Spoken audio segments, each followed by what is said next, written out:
scholars, welcome back to Read Aloud. Remember, we're reading a new story called The One and Only Ivan. And I can see that this story is very interesting starting off already. Before we start, we're going to talk about revised understanding. This is our topic for this unit. And here is the what, how, and why poster. So, for the what, you need to make sure that you're collecting evidence about the characters and to evaluate your understanding. So that means you're going back into the text to figure out more and more information about the characters so you can understand their thinking. The how, you need to ask yourself, why is the character acting this way? Does this match what I already know about the character, or am I learning something new about the character? So, like I said before, it is just a deeper understanding of the characters in the story and why they're acting a certain way. And the last question is the why. And the reason why we're revising to understand is to gain a better understanding of the lesson in the story. So, just like yesterday, we have more big ideas and more text evidence to find to support the big idea. So, our big idea today is Julia, who is another character, is the daughter of the man who cleans the mall. She is an artist, so we're going to find text evidence to match this big idea. Ivan had a twin sister named Tag. She might be an important part of the conflict. And I already know from reading the story, Tag right now is not with Ivan, so that might be a part of Ivan's conflict. And the last piece of evidence, the big idea that we're going to find evidence for is Ivan likes to draw. And you're going to find two pieces of evidence to match the reason why Evan likes to draw. Good, so we're going to get started on page 11. You can open up the PDF file and we'll start right here. And it says, the littlest big top on earth. So we know from the first few pages that we read that Ivan is a gorilla. He works at the Big Top Mall, and he is in a cage with other animals as well. And they put on a show for the people that come to see them. And we know that Ivan does not like humans. He thinks that they talk too much. So let's keep reading. My neighbors are here at the Big Top Mall. I know many tricks. They are educated, more accomplished than I am. One of my neighbors plays basketball, although she is a chicken. Another drives a fire truck, although he is a rabbit. I used to have a neighbor, a sleek and thoughtful seal, who could balance a ball on her nose from dawn till dusk. Her voice was like the throaty bark of a dog chained outside in a cold night. Children wished on pennies and tossed them into the plastic pool. They glowed on the bottom like flat copper stones. The seal was hungry one day, or bored perhaps, so she ate 100 pennies. Let's see. Mac said she'd be fine. He was mistaken. Mac calls our show the littlest big top on earth. Every day at 2, 4, and 7, humans fan themselves, drink sodas, and applaud. Babies wail. Mac, dressed like a clown, pedals a tiny bike. A dog named Snickers rides on Stella's back. Stella sits on a stool. It is a very sturdy stool. I don't do any tricks. Mac says it's enough for me to be me. Stella told me that some circuses move from town to town. They have humans who dangle on top of ropes, twinning from the tops of trees. Tents. They have grumbling lions with gleaming teeth and a snake line of elephants, each clutching the limp tail in front of her. The elephants look far off into the distance so they won't see the humans who want to see them. Our circus doesn't migrate. We sit where we are, like an old beast too tired to push on. After our show, humans forge through the stores. A store is where humans buy things they need to survive. At the Big Top Mall, some stores sell new things, like balloons and t-shirts and caps to cover gleaming heads of humans.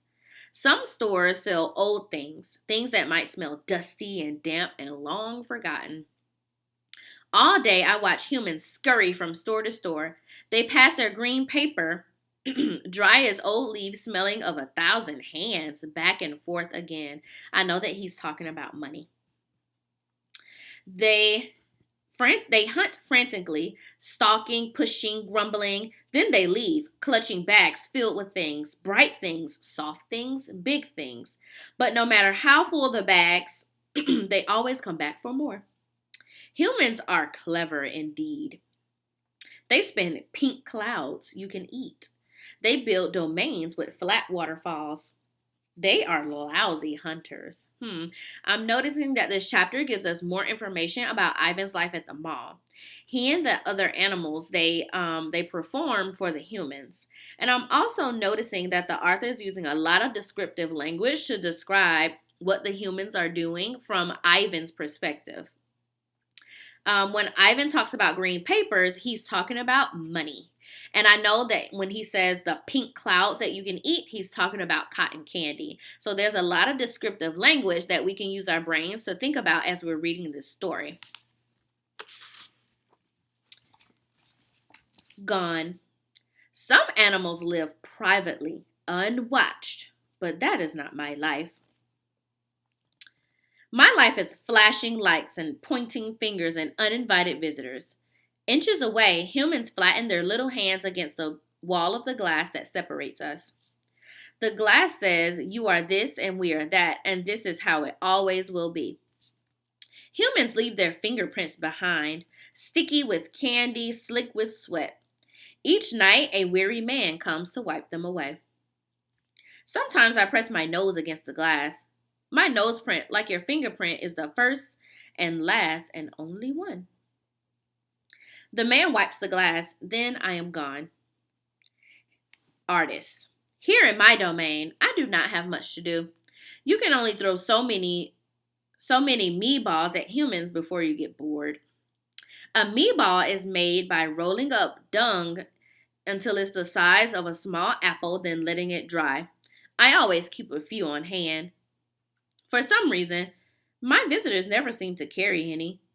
In my domain, I have a tire swing, a baseball, a tiny plastic pool filled with dirty water, and even an old TV. I have a stuffed toy gorilla, too. Julia, the daughter of the weary man who cleans the mall each night, gave it to me. The gorilla has empty eyes and floppy limbs, but I sleep with it every night, and I call it not tag. So I'm noticing here our first big idea. Julia is the daughter of the man who cleans the mall. She is a good artist. So now I found a piece of evidence that supports talking about Julia. On page 15, it says, I have a stuffed gorilla too. Julia, the daughter of the weary man who cleans the mall each night, gave it to me. So I'm going to use my book and write my text evidence down on page 15. Don't forget your page number and your quotation marks. So I know my first piece of evidence was on page 15. Julia, the daughter of the weary man who cleans the mall.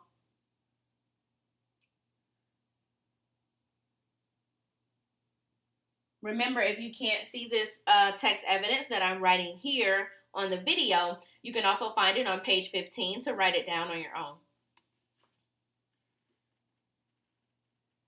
Each night gave it to me. So now I have my first piece of evidence to support this big idea here. Julia is the daughter of the man who cleans the mall, and I found those exact words on page 15. Let's see if I can find some more text evidence that talks about Julia being an artist. My life. Silly Miss McKinney.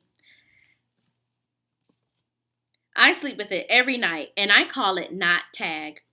Tag was my twin sister's name.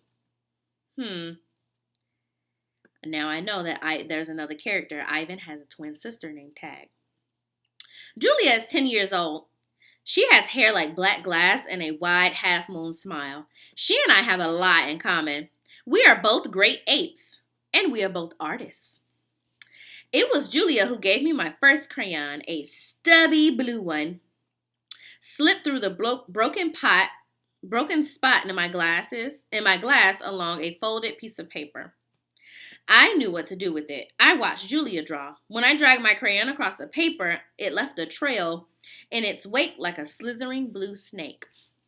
So now I know that Julia gave him some paper and a crayon so he could draw just like Julia. Julia's drawings are wild with color and movement. She draws things that aren't real. Clouds that smile and cars that swim. She draws until her crayon breaks and her paper rips. Her pictures are like pieces of a dream. I have another piece of evidence that supports my big idea of Julia being an artist, and that is on page 16. I'm not going to write the entire thing. I'm just going to write 2 sentences from that piece of feedback. Julia's drawings are wild with color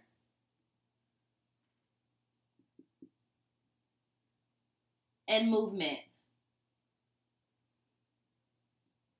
Then I'm going to add, her pictures are like pieces of a dream. So you can write as I write. Remember, you can also pause the video if Miss McKinney is moving too fast.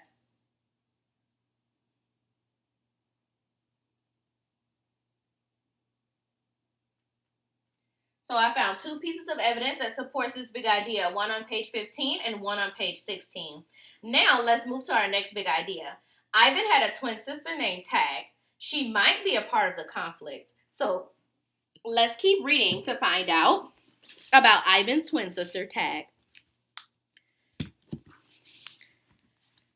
I can't draw dreamy pictures. I never remember any dreams, although I sometimes awaken with my fists.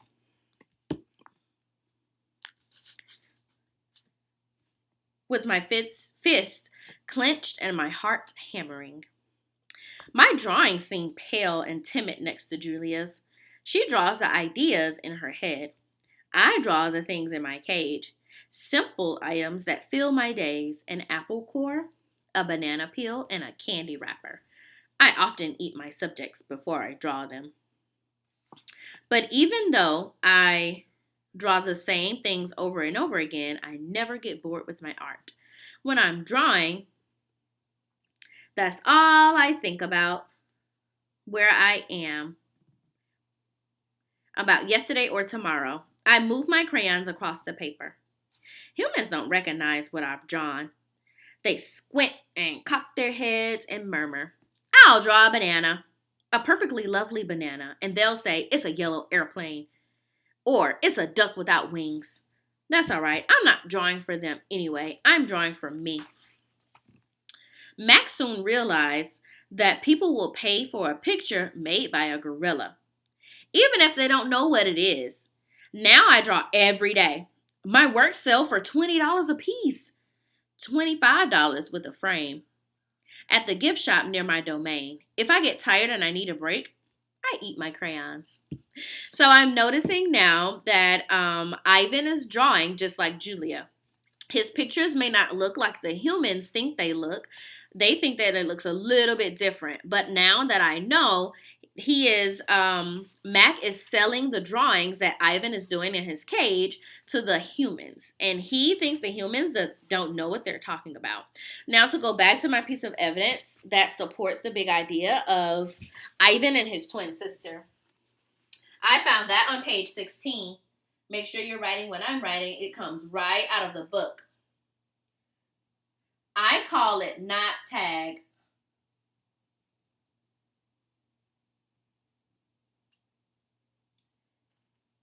Tag was my twin sister's name.